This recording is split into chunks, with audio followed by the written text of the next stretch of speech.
Hey guys, welcome to another video. Felipe here, and what I'm going to be going over with you guys today is this article that I found from the United States Marine Corps, breaking down in detail what the supply officer does in the United States Marine Corps.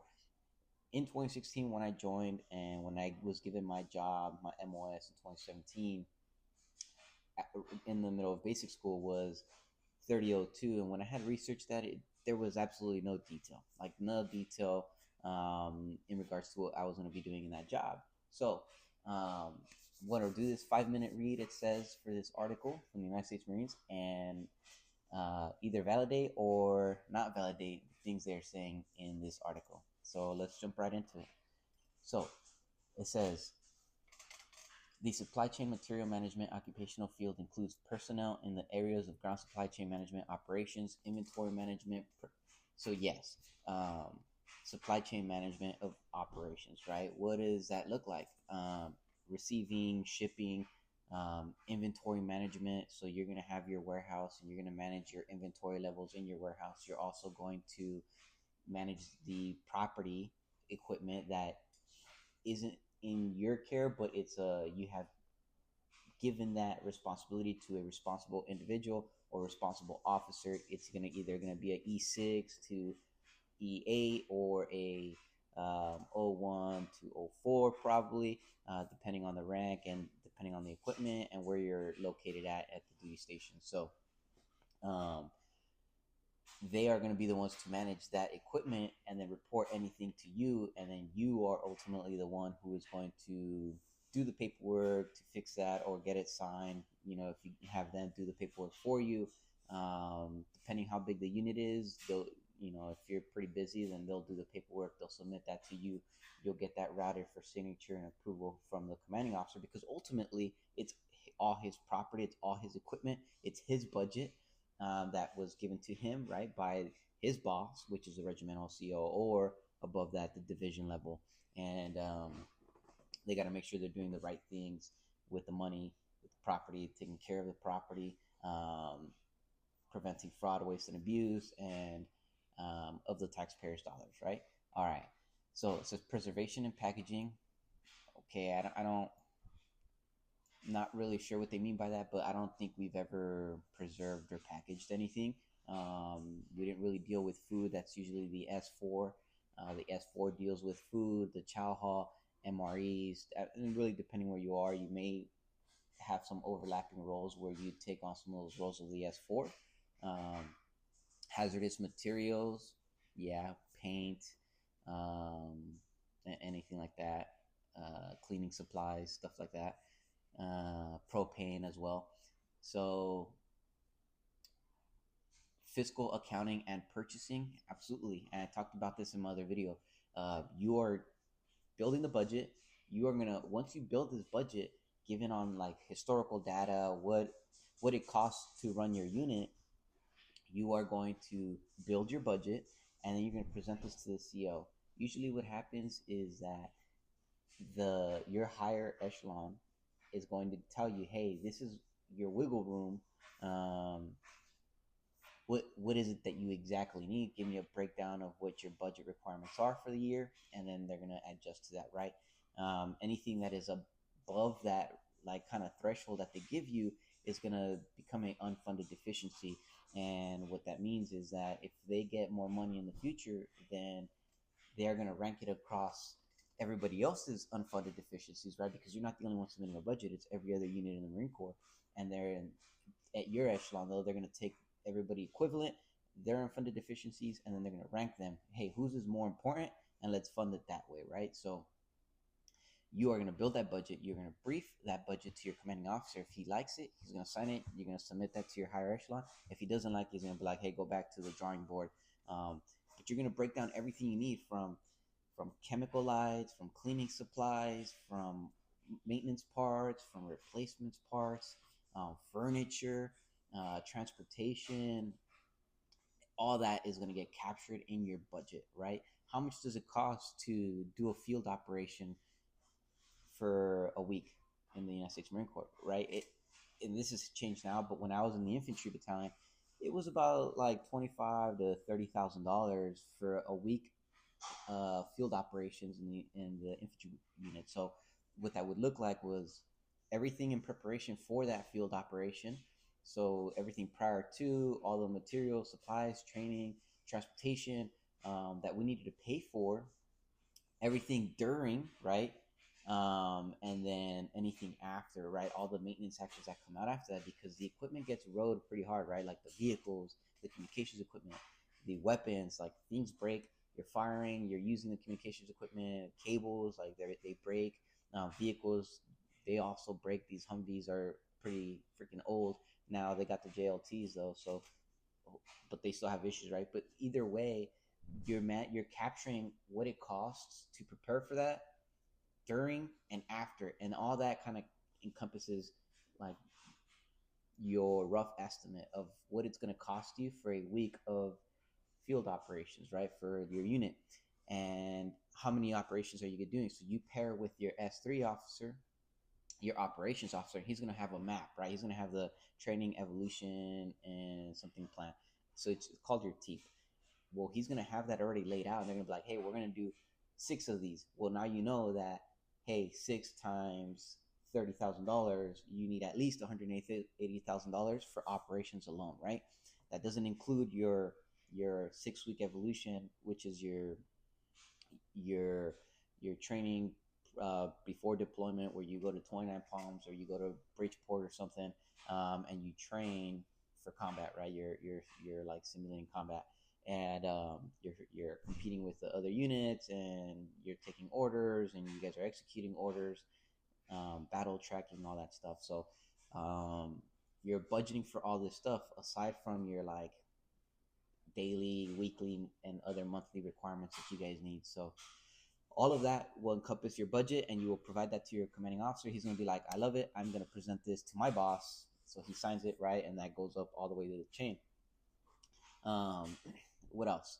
Purchasing, like I just said, everything that you, so once you get that budget approved, they're going to start giving you money either every month or every quarter. They're going to give you your money for the month or for the quarter, depending what kind of unit you're at.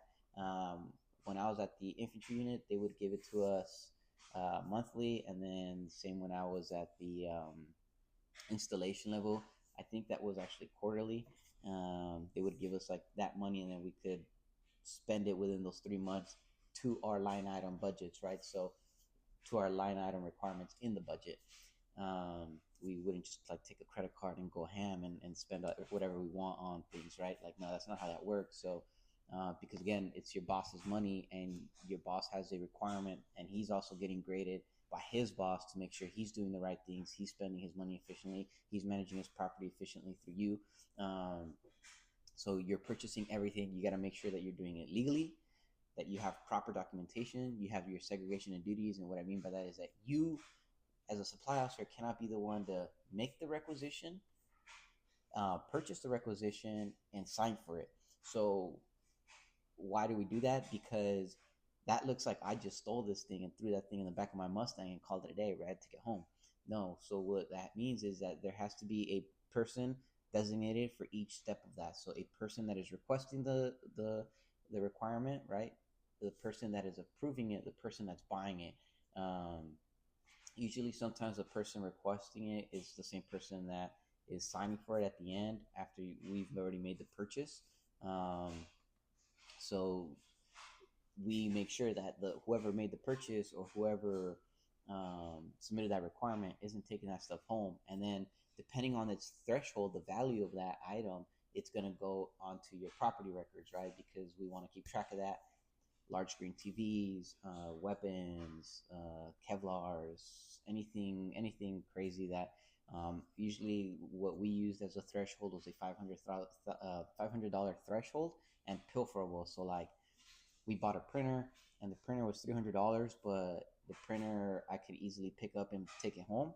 We would put that on a consolidated memorandum receipt, pretty much saying, hey, this is on our property records, and every 3 months you will reconcile that to make sure that it's still on hand and nobody took it home.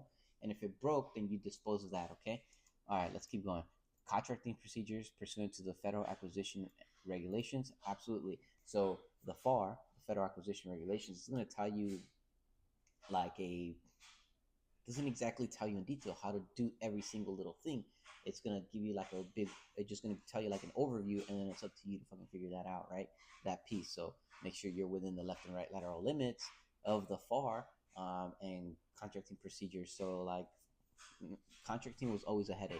Um, you needed your requisition, you needed your like 3 or 4 quotes, you if you could get them, of what you're trying to buy, and you needed like a explanation, you needed your requirement list, because you have to be very specific, right? Because if you just tell them, hey, I need a water bottle for field operations, and then they give you plastic bottles, but you needed metal bottles, right, to so they don't break, because you're going to reuse them. Well, contracting is going to be like, hey, you just said bottles and that's what you got. So you got to be very specific in what you're telling contracting, what you want. So they solicit this to vendors, and the time frame could be 10 days, 180 days, longer. Yeah, contracting is a headache, and if you get really good at your job, then there are some loopholes. When I was in the Corps, you had a credit card. They call it the GCPC, just the Government Procurement Commercial. I don't remember what it's called. GCPC, Government Commercial Procurement Card. So you would take that, and you had a threshold of $10,000. Anything that was over $10,000, you had to go through contracting, and that was for like a single item or a shopping list, right? It could not go over that $10,000 threshold. The other stipulation of that was you couldn't split purchase that, right? So if you had an item that was $15,000, you couldn't pay $7,500 here and a $7,500 here, because that's a split purchase. It's all for the same requirement. So if it's for the same requirement, that's a violation. If you get like a certain amount of violations, they take your credit card away and you're that capability. So really got to be careful. But for the most part, like unless you're like at a higher echelon unit, you shouldn't be too concerned with that. There isn't really anything that you're going to buy that's over $10,000, unless like, I'll give you an example. At the last unit at Marine Corps facility Quantico, we built a gym in one of the hangars. It was already built, but we just kind of remodeled it. We bought the mirrors, we redid the walls, we redid the floor. We bought a bunch of gym equipment, but each purchase was its own requirement for the different things that we were doing, right? And that's kind of how we got away from that. But there were some things that we couldn't get away from, which was like the gym equipment, like the platforms, right? Where you guys have like the wood and the rubber mats and the rack. So each one of those was $7,000. We wanted 4 of them, and we couldn't buy 4 of them because it was like a $30,000 requirement, and our credit card was only $10,000. So I couldn't buy all 4 of them with the credit card separately. That's a split purchase. So what you have to do is you submit a contract with like all the paperwork detailing what is it that you want, and then contracting will go take that, solicit it, and then you'll eventually get that. All right. Duties involve administrative procedures. Absolutely. What are you dealing with? Signing documents, authorizations. If a Marine takes his freaking Kevlar, right, and he loses this thing, then he needs to submit a DD-200 form, which is called a FLIPO, financial loss, financial investigation, financial loss. Scratch that. I'm gonna cut that off anyways. If a Marine loses his equipment, then he has to submit something that's called a DD-200 or a FLIPO, a financial liability investigation of property loss, right? And they'll either need to pay for that or not, depending on what the outcomes of that investigation is. You're authoring all of that, right? Because it's property, it's military equipment, and that's what you deal with, right?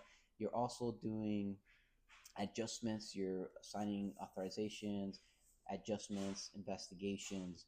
What else? Purchases, right? Any requirement that comes through your desk. Man, sometimes I would have stacks like this thick of just paperwork, and that was a lot of your time, right? And then the other piece of that was routing it. So you got to go get it signed by your boss.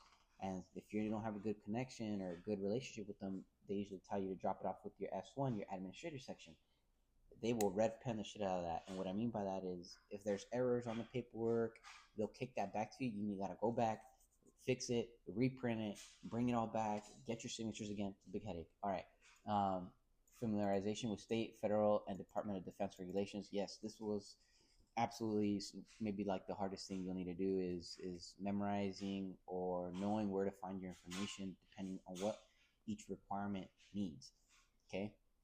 And the use of material handling equipment and the movement of storage of material and equipment. Yeah, you won't be on a forklift. You may not even have a forklift where you're at. Um, yeah, so but there will be people in your unit that have that kind of capability, so you'll request that. If you're at the infantry, you probably won't have it. You'll just borrow that from your combat engineers. Um, if you have a good relationship with that unit, right, their supply officer, they also have a supply section.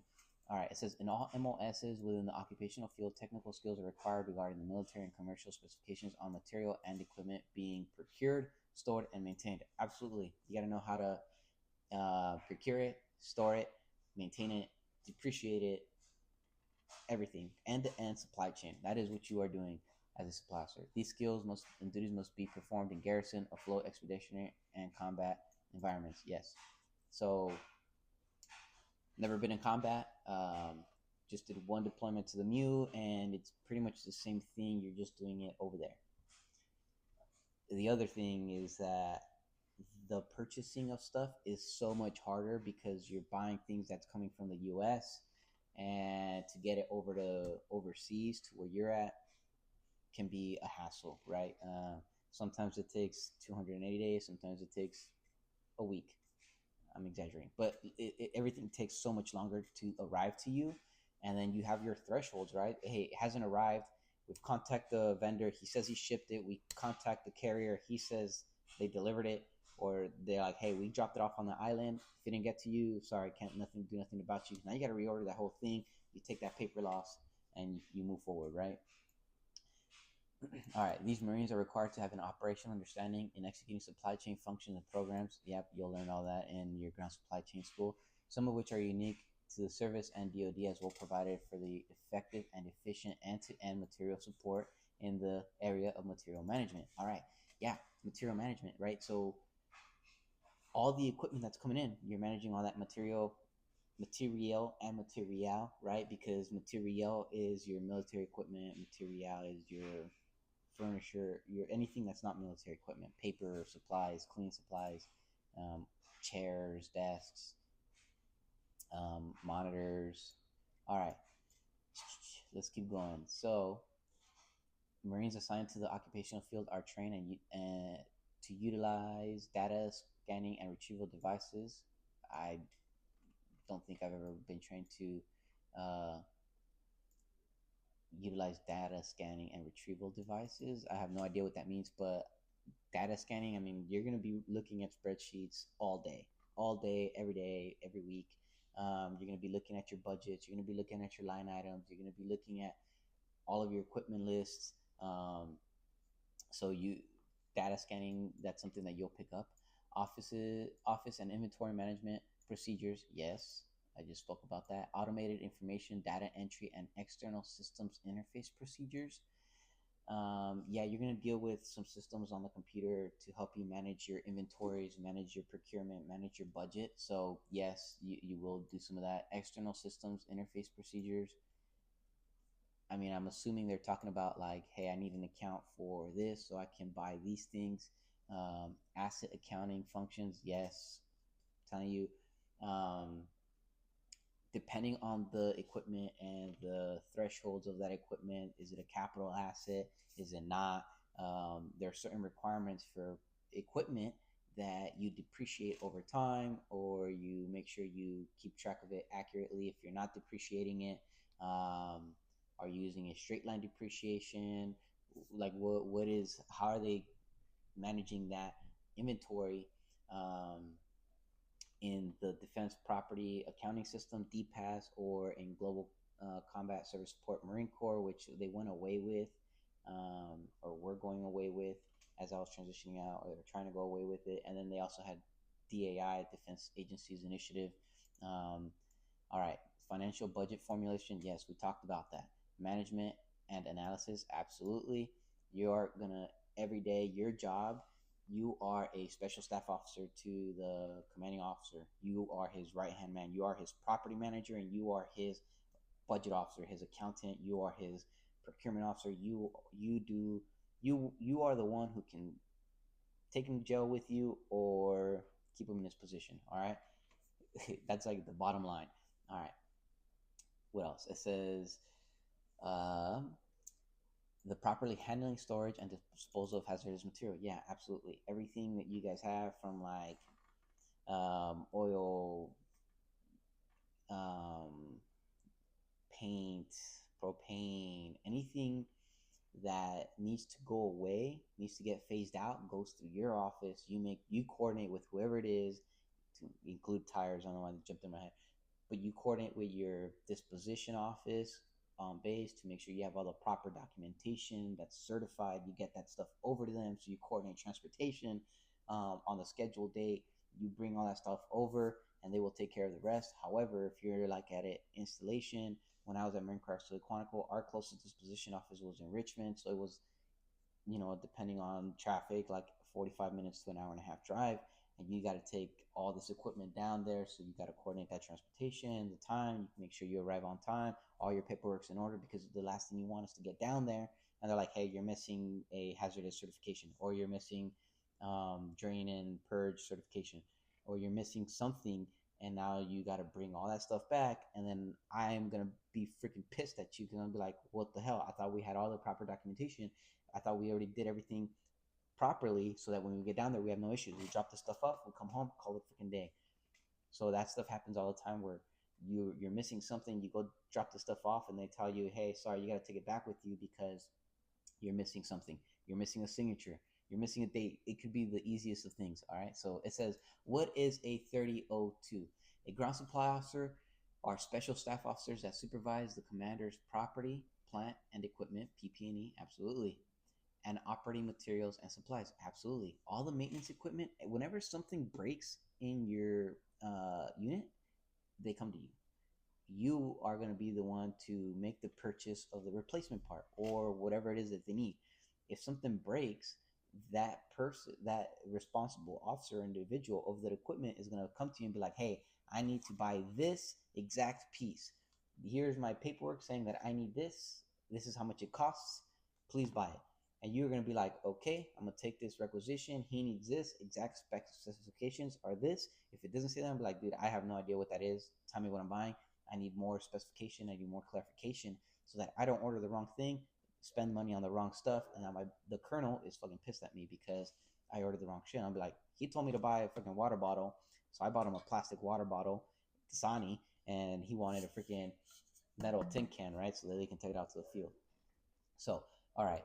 To ensure accuracy, existence, and completeness, equipment accountability, visibility, and auditability. Yes, every supply office or supply unit, supply section is going to get an inspection every year. All right, you're either going to get a kind of lower level inspection from your higher echelon of command, or you're going to get the Marine Corps inspection the every other year. So one year you'll get the low level inspection, the second year you'll get the high level inspection, and then again it repeats, right? So every year you are getting inspected to make sure that you're doing the right things in the budget, your property management, your procurement, your requisitioning, end-to-end supply chain. So absolutely, if you mess that stuff up, that is like the easiest way to get fired, right? Your inspection, because the inspection is going to tell your boss and everybody else like, hey, they're not doing the right stuff. Hey, they're buying the wrong shit.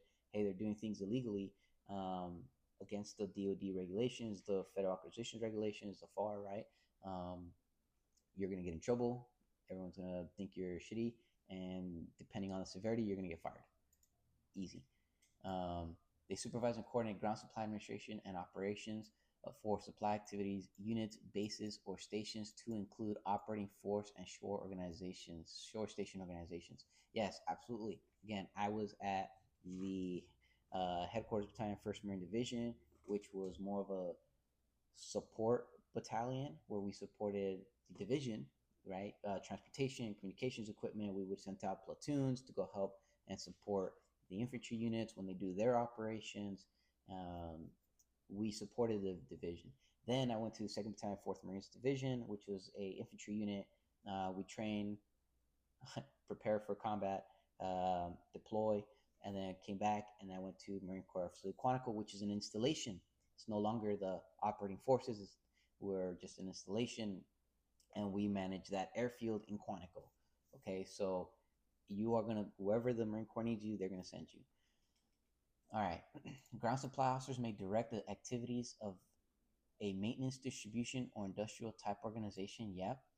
Okay, depending where you're at. So they also have like the supply management unit, or the SASE management unit, they used to call it back in the day, which is like your, think of it as like your Walmart on base for for replacement parts, right? Maintenance parts. So if something breaks, and we know that that part breaks 100 times a month, well, they keep a stock at this supply management unit. They call it the SMU. They would keep tons of replacement parts there, because they know that every month they replace 100 of these parts. So you're either managing something like that, where you guys have stock inventories there, and industrial type organization, they command or serve in either an operating force service unit or a non-operating forces activity, like I just explained, installation on a base, or you're at a operating force unit like the MU, or you're on the infantry unit, you're at a combat engineers battalion, you're at an artillery unit. Ground supply officers supervise the execution of supply chain management policies and procedures pertaining to procurement, receipt, inventory control, repair, storage, distribution, issue, disposal, and computation and maintenance of stock positioning requirements. I couldn't have said that better. Freaking yes. Whoever wrote this article, I'll tell you guys at the end, did pretty good. They must have been in supply. They provide supply, support, insight for operational planning requirements. Absolutely. You are going to be the right-hand man for your commanding officer, your executive officer, and your operations officer, who are all 04 or above. And they're going to rely on you. They're going to rely on your expertise. And if you suck and you don't know how to articulate things, and you don't know how to explain things, and you don't know your job, you are going to get shit canned easily. They're not even going to think twice, you know, or they're going to just suffer with you, through you, with you, and it is what it is. So you got to make sure you're on your game, that they trust you, that you know your stuff, and if they ask you something, you're ready. You always have, if you bring in them an issue, you always have a resolution. Never go to your boss or anybody else telling them that, hey, we have a problem, without a solution, because that is going to get you yelled at super fast. In my time in the infantry battalion, I only got yelled at twice. All right, and that was on deployment, so that was towards the end, and I'll explain what happened once I get to that. All right, but yeah, my entire time only got yelled at twice. All right. They provide supply support, insight for operational planning requirements, supervise transportation, absolutely, like I said, of supplies and equipment, yep, and personnel, manage the transmittal of public funds, absolutely. Again, you are managing your funds. For the commanding officer, they're going to give you funds, you're going to send back funds, you're going to buy stuff, you're going to retrieve funds, right? Like you're going to get refunds. You got to make sure you manage all that. You got to make sure that your books match, right? Your commitment, your obligation, your expense, your liquidation, all that stuff matches from end to end. If you bought something for $10, you obligated it for $10, you expensed it for $10, but the vendor was like, hey, I'm only going to charge you $9 because that's the price change, you know, inflation, whatever the case may be. They are due back the $1 in the other three categories, right? So $9, but you committed, obligating expense $10.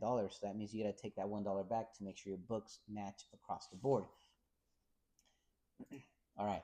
Participate in the budget process. Absolutely. Administer and expend allotted funds, right? So you got to make sure you spend your money within the required time frame, because the fiscal year ends September 30th, and now you have no more money until, you know, the office OMB signs the freaking budget for the DoD for the United States, and then, you know, everything gets signed by everybody in Congress, the president, everything, and then they start pushing money down to you, usually the second week of October. So you got to do your pre-planning, make sure you buy our stuff to sustain your unit for about a month during that whole process.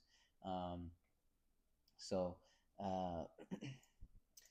yeah, and make any necessary recommendations to the commanding officer regarding supply support procedures. Yes, you are his right-hand man. He's not going to go and read this 1,000-page publication, which I know you supply people know what I'm talking about, and he's not going to read that and control F this stuff. You need to know this stuff, or you need to be able to quickly research it, phone a friend and be like, hey, what did that say again? Hey, what does this mean? Or know what it means, and I recommend that one.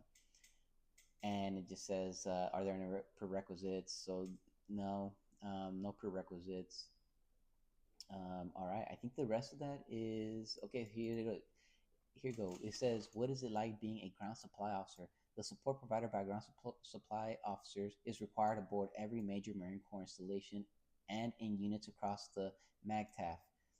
A typical first tour assignment for a supply officer is the OIC of a supply section with an O5 lieutenant colonel level command and a battalion or a squadron. Ground supply officers serve as a special staff officers to the commanding officer, managing unit property records and supervising the procurement of all requests of supplies and services. Additionally, they serve as a fiscal officer and manage the unit's budget. Bam! There are no comptrollers at the unit level. Okay, that is your job. You're doing their job and your job. Okay. All right, and I think that is it. Let me see who wrote this thing. Uh, Okay, so it says disclaimer. Neither the United States Marine Corps nor any other component of the DoD has approved, endorsed, or authorized this product or promotion or service or activity. USMCofficer.com is a participant in the Amazon Service LLC Associates Program, an affiliate advertising program designed to provide a means for sites to earn advertising fees, whatever. All right, so copyright, hey, I will post the link down below. OCS official website. Let's see what that says here. Yeah, so it doesn't say who wrote this thing, so I can't really give the credit of any one specific person, but the person that made this article for sure was a ground supply officer or worked in the logistics or was a supply chief. All right, guys. Well, thank you for going over the article with me. Hopefully that gives you some insight if you're thinking about joining the Marine Corps, if you're thinking about going officer route, or you are at TBS and you're trying to decide TBS, the basic school, you're trying to decide what MOS you want to choose. I would highly recommend this, but know that you are going to have to work hella hard. All right, you're going to work super hard in that position, and that's just the life of a supply officer. However, it's very rewarding, in my opinion, and if I could do it again, I would absolutely. Thanks, guys. Thanks for watching, and have a good day.